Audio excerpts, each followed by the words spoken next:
Hello, and welcome to the Delicious Recipe. Here it's Thursday, and as we're in March, the Ides of March, as some would say up here in Thunder Bay, Canada, we just had a snowfall that like dumped 30 centimeters on us. But other than that, we have a wonderful guest on here again that I'm glad that he took his time there to join us once again. He's got another book coming out, Echoes of Eden, that comes through from the beginning part, Escaping Eden, The Scars of Eden, now Echoes of Eden, and this is coming out May 1st. And I just want to introduce to everybody out there again to Paul Anthony Wallis. G'day, Dale. Thanks for having me on your show again. Yes, well, it says like we're coming into spring right now, and I guess down there you're going into fall. Like we're on. I'm in the Yes, we are. Well, this is the wonders of technology. I'm in the northern hemisphere on the other side of the earth, and you're down in the southern hemisphere on the bottom part of the earth. I guess up and down, I guess, is sort of relative to, I guess, perspective, though. But we're on. Well, I guess it is, but we're in a future season, and it's Friday where I am. So Yes, there we go. So we're in 2 different days. This makes us for a very interesting thing. But the wonders of technology, we can be almost in the same room at the same time. yes, it's So, wonderful. just I know people know who you are.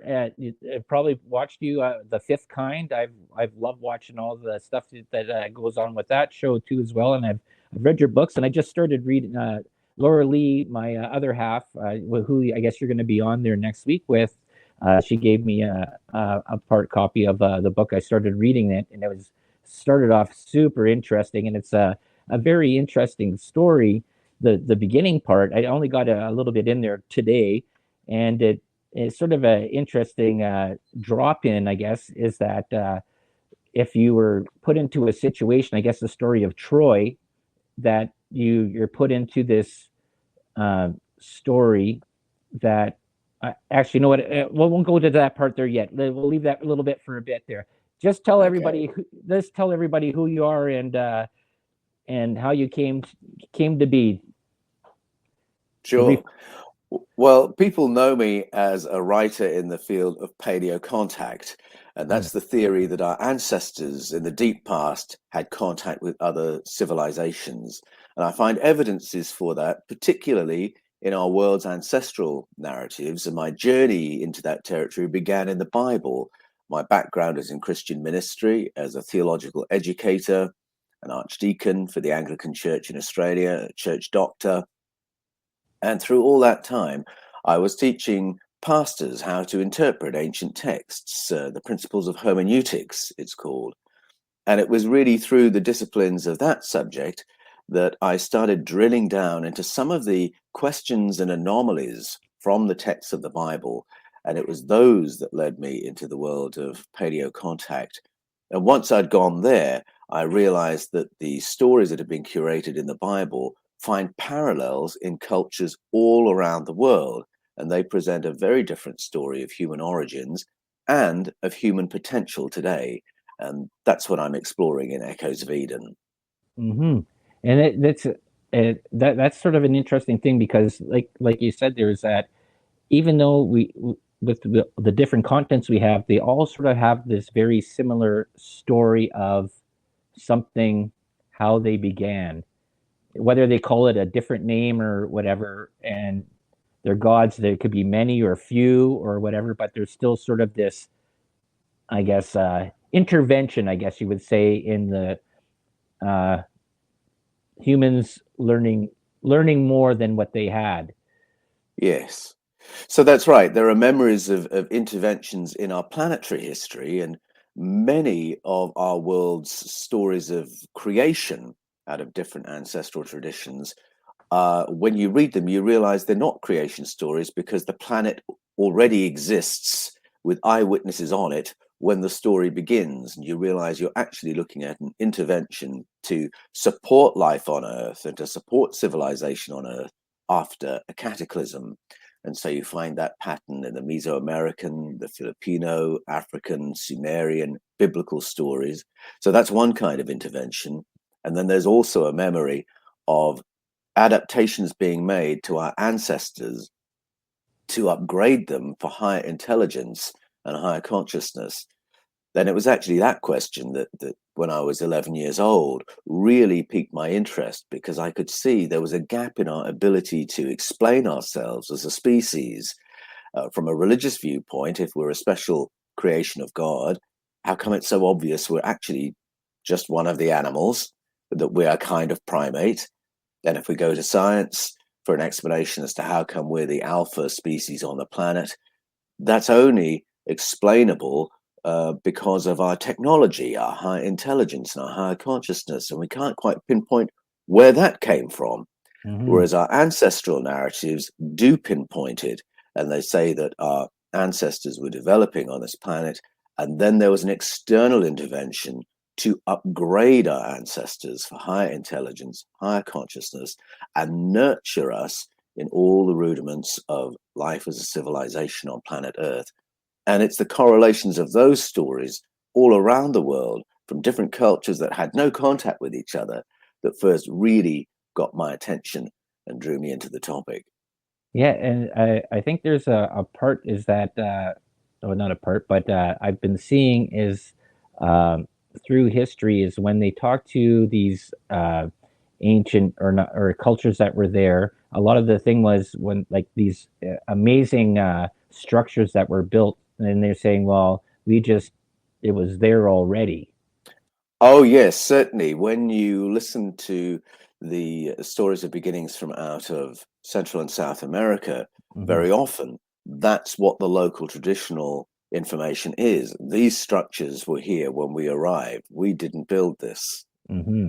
Yeah, because there's like even like I can't remember what that temple is in India that was carved out of one piece of black stone. Like it wasn't like added together, and like the intricate detail work that was done into that, and that's like ancient, old. And if you're thinking about that, we went through from stone tools to copper tools, or then harder metals and stuff like that.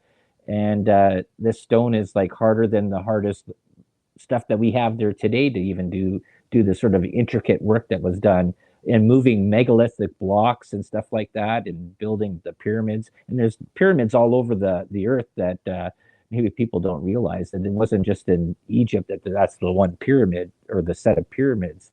It's just a amazing thought to give in there. But as we went through school, we were told this is how the progression of man was. And I think you agree there is that the story that we've been told is not the story that really is. Well, yes, you've got questions of technology coming from out of nowhere, and then you've got questions over the timing of megalithic cultures. So, you go to Egypt and you'll find that the more advanced technology is earlier, that the more advanced megalithic structures are from pre-dynastic Egypt. Well, Hmm. where did that come from? Right. And all we have is a story of hunter gatherers, and then all of a sudden, more advanced technology than dynastic Egypt had. So you've got that as a mystery for a start. But also, then there's the dating of these things, and there's great controversy and debates over the dating of the Sphinx and the pyramids on the Giza plateau. You can go to other parts of the world and you will find similar mysteries, because if we want to trace the origins of our civilization as we know it, at the moment, conventionally, you'd have to go to Karakadag in southeast Turkey. Okay. Yeah. And Yeah. it was there in 1998 that Manfred Hoyne went with a team from the University of Az in Norway and the Max Planck Institute, because they had identified what appears to be the first farm, the place where all of a sudden, very locally, we learned out how to genetically modify naturally occurring plants to turn them into cultivatable crops. 11 crops we did this with. And it's quite a subtle operation. Just with one of them, you'd have to modify 2 genes Hmm. to turn it into a cultivatable crop. And these people, this tribe, or even one family, Manfred Hoyne posited, worked out how to do this 11 times over. Well, it took William Farrer, what was it, 20 years to work out how to do that to Federation wheat with all the advantages of 19th century science and a background in agriculture behind him 20 years to do that to wheat. This family did it 11 times over, which is a bit of a mystery. And at the same time, coincidentally, worked out how to do animal husbandry. So it's a massive leap forward. All of a sudden, you've got farms in southeast Turkey. Then they pepper up all around the world. Farms mean surpluses. That means specialized society. And all of a sudden, you can start settling, building towns, cities, and a civilization. That's how the story goes. That's where we come from, apparently, except that farm 10,000 years ago in southeast Turkey is, I think it's 800 miles down the road from Göbekli Tepe, Right. which is a megalithic structure that is part of a megalithic society that appears to be coming towards the end of its period on Earth, because it's then buried very carefully to hide it, preserve it. And so it really looks like in southeast Turkey, about 10,000 years ago, you've got the dovetailing of two civilizations, the ending of one megalithic society, and then the reinvention of farming. And it's an interesting time period because the invention of farming comes as we are moving out of the devastation of the Younger Dryas cold period. And so that's really intriguing because it suggests very strongly everything we know about civilization is only about the current civilization. Right. What about the ones that came before? What about the megalithic structures under the waters of the Gulf of Cambay off the coast of India or off the coast of Malta? Or there are various other places, Yonaguni-jima, off the coast of Japan, where you've got megalithic remains of cities that would have been above sea level no more recently than 10,000 years ago. So there's another culture we don't know anything about or where they got their high tech from. Right. Yeah, and they're even finding stuff like even up here in Canada and Canada, U.S., the Great Lakes. They're finding structures, circles, just stuff like I guess you would say the like ritual, like not like Stonehenge or similar to Stonehenge, but even laid out stones that are large stones in certain areas that are like way off the shoreline where the water levels were totally not there before, right? And now they're up higher because of something that, because whatever cataclysm happened and the ground and everything there changed. And I want to go at the one part there is, I guess, in the Bible, they said there is that when the fallen ones that had coming down, they had taught man geometry, not geometry. Well, they taught the sciences, astrology, astronomy, how to make weapons, and that was sort of the way that they sort of said that somebody had come in and taught the people that didn't know anything, and that was sort of a boost. And you can, if you look at that part there, you go, maybe was that taken from another story of somebody coming down and giving a boost to civilization? Well, those stories exist all around the world. I remember going to Brazil in the 1980s, and I was there at a time of harvest festivals. And at first, I was watching festivals that I thought were Roman Catholic festivals because there'd be activity outside the church, and then we'd go into the church for a mass. But I had a guide who was very helpful, and he said, "This may look like a Catholic festival, but let me just tell you this. Everything that happens outside the church before we go in has nothing to do with Roman Catholicism. So you might want to ask a few questions of what we're doing here." And so I asked, what's the celebration about? Now, I should say my Brasileiro was very basic at the time, so I really had to work hard to get to grips with what I was being told. And what I was told was, oh, we're celebrating the Queen of Heaven. And so afterwards, debriefing with my guide, Augusto, he said, what did you find out? And I said, oh, I think we're thanking Jesus' mum for the harvest. The Queen of Heaven is a Catholic title that's given to Mary. So I think that's what's going on. And he said, oh, is that right? He said, do you remember the little figurines in the house we stayed in last night, in Rita's house, these little porcelain figures on the coffee table? And I said, oh, yes, Saint George and Mary, Our Lady. And he said, "What makes you think that's who those figures were?" And I said, "Oh, well, George was wearing his uniform with the cross and he had his sword, and Mary, well, that's a traditional depiction. She's in blue, she's holding the baby." And he said, "Well, what if I tell you that our host, Rita, has roots on her mother's side in indigenous Brazil, and that there are traditions and stories and ceremonies she'll have inherited from that side of her family? She may be using those figurines for those ceremonies. And then she's got heritage on her dad's side from West Africa. I think about 4 million West Africans were brought over as slaves to Brazil over a 300-year period. And so there's a lot of African practice and ceremony and belief that was brought then. How do you know that she's not performing some ceremonies out of that heritage? So we're going to another harvest festival tomorrow. He said, you might want to ask some more probing questions. So we went to the next harvest festival and I said, oh, what are we celebrating here? It was a wonderful party and it was full of every kind of food and drink you can imagine derived from corn, because we were celebrating the corn harvest. Well, when I asked, I was told we're celebrating the gift of corn from the Queen of Heaven. And I said, can you tell me a bit more of that? Yes, they said the Queen of Heaven came down from the heavens in the deep past and taught our ancestors how to cultivate corn and turn it into foods. Wow. And all of a sudden I realized this Queen of Heaven was not Jesus's mum. This was ages old. This was deep in our ancestral past. This is the great leap forward that we were talking about before in Karakadag, when our ancestors learned how to go from living on the planet in animal subsistence to knowing how to farm and build cities and a civilization. And the Queen of Heaven was the one who came and taught us this.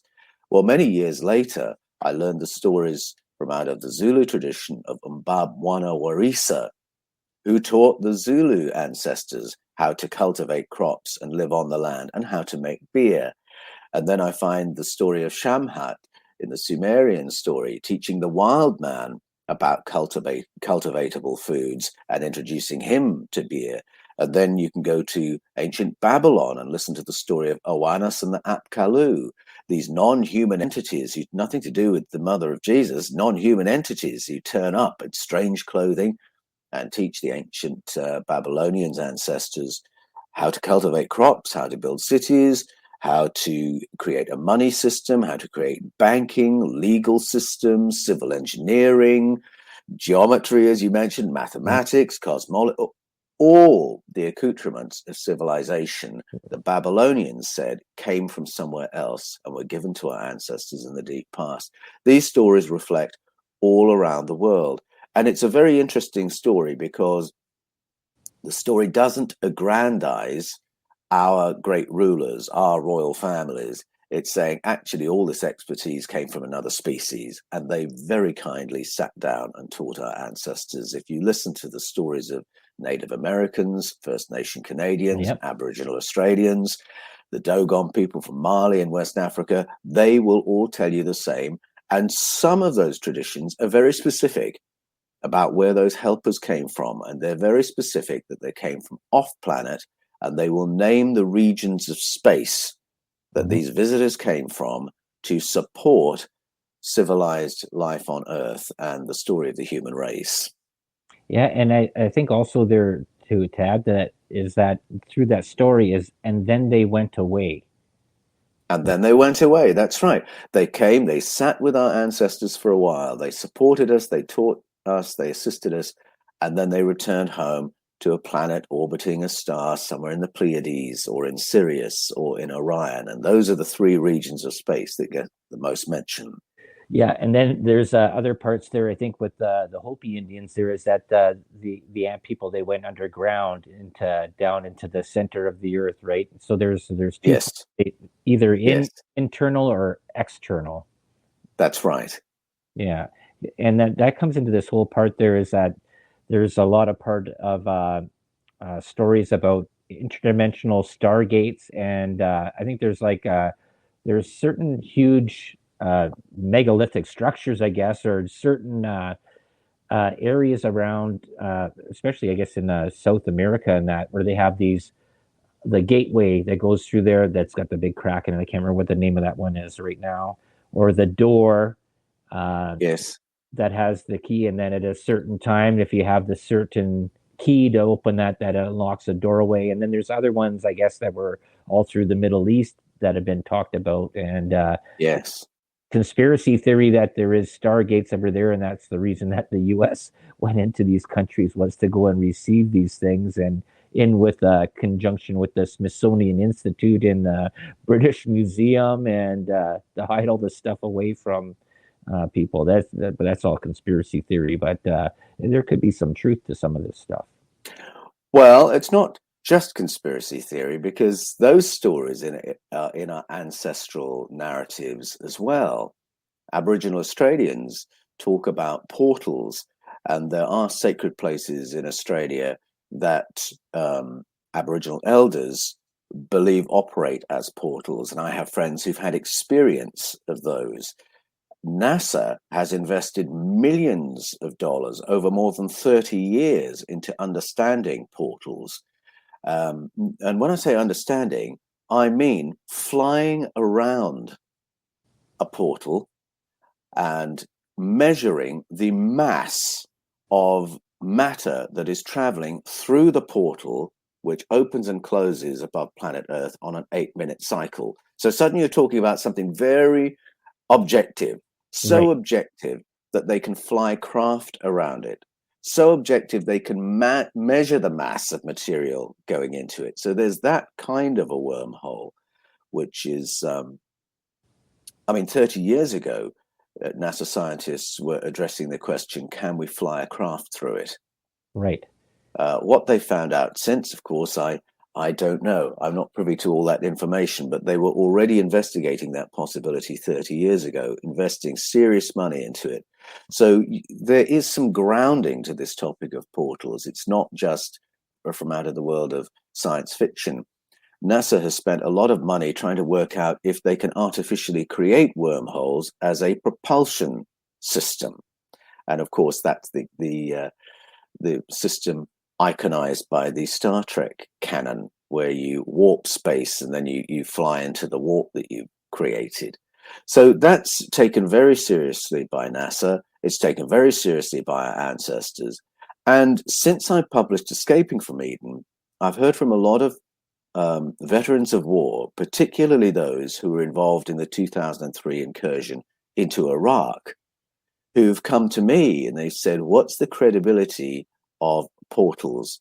Because on the ground, this was what I was hearing, that there was high technology that was a part of what we were there to sequester, and some of it revolved around portals. Is that credible?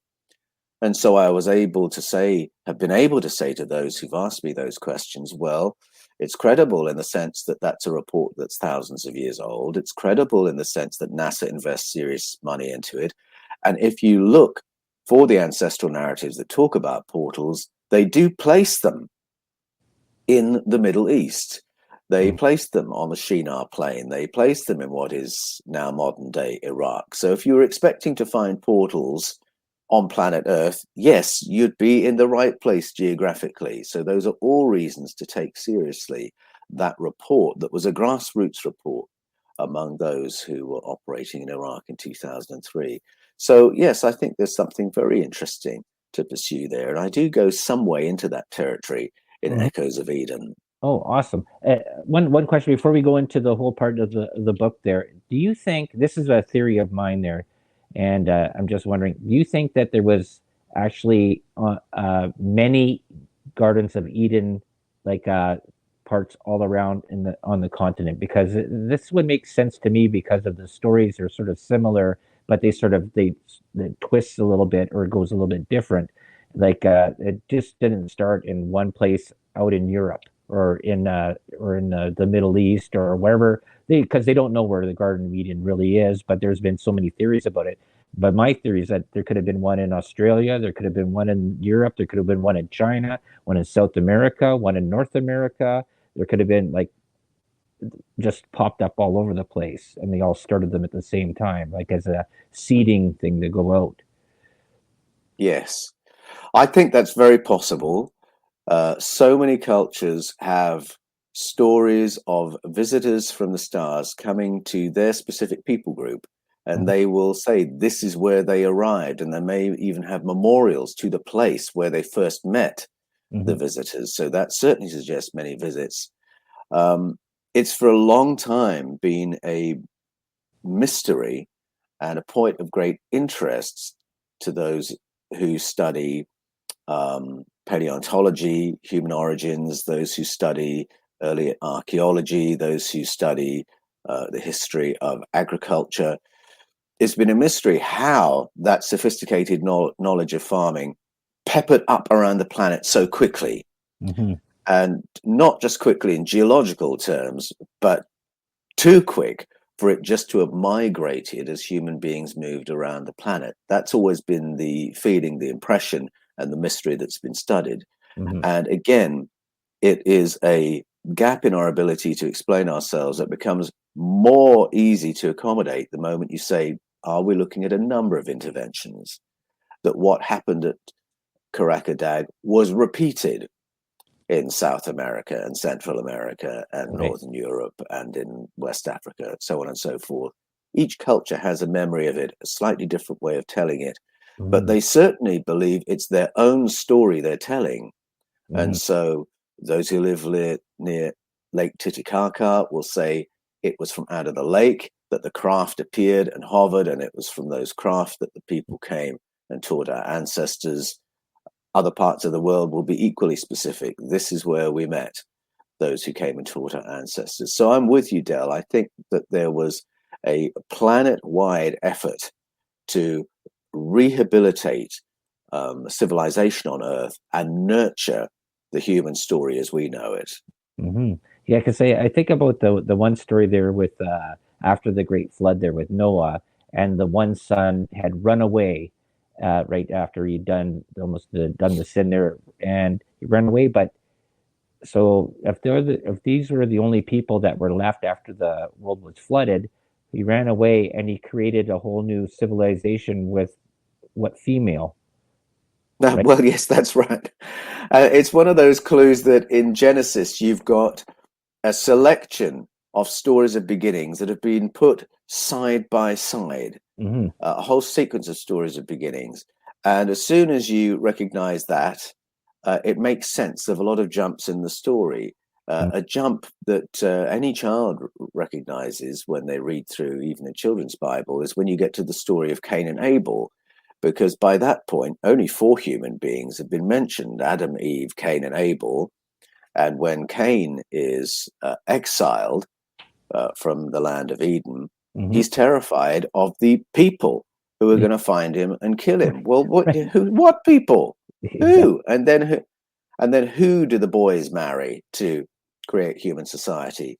Hmm. And it's one of those clues that not only have you got stories alongside each other that have been bought from different sources and just put in a library together, but it also, in that moment, Genesis 3 to Genesis 4, tells you that we've got a particular story about the upgrading of human beings, but they're living on a populated planet.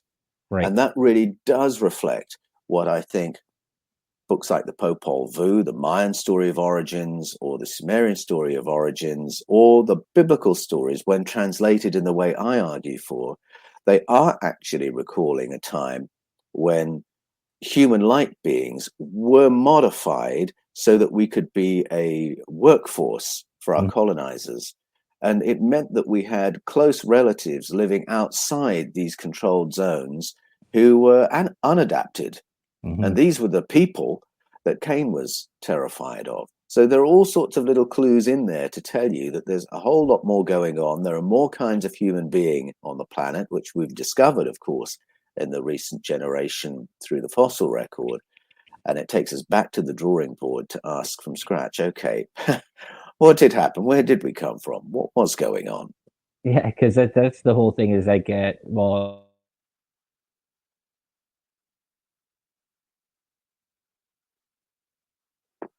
I think you've muted yourself, Del. I think you may have muted yourself because I'm seeing a cross through your microphone.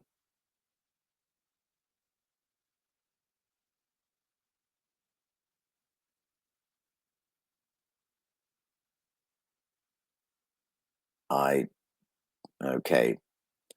I don't think Dell can hear me.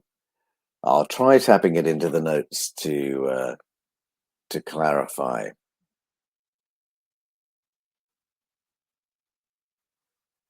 Mike, oh, there. Did you? Oh, did you?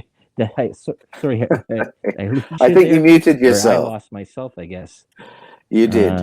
You'd clicked Nope. something, but we're Sorry. back. We're back Okay, on let me track. go back to here. Bing. Can you hear me? I can hear you now. Did I lose? Oh, what happened here? 1 second.